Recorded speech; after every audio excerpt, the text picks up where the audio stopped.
তো আপোনাৰ জ্যোতিনগৰত আছে এই গোটেই ঘৰটো আৰু সাইডৰ পিনে মালিক থাকে এই গোটেই ঘৰটো 2 BHK হয় ইয়াতে গাড়ী পাৰ্কিংৰ সুবিধা আছে এটো গ্ৰিল আছে বাৰান্দাত এটো সাইডৰ পৰা এনেকে বেডৰুম আছে এটো হল আছে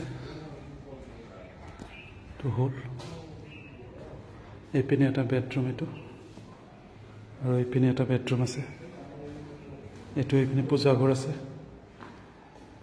এটো এটা বেডৰুম ডাঙৰ বেডৰুম আৰু এইপিনে এটা বেডৰুম আছে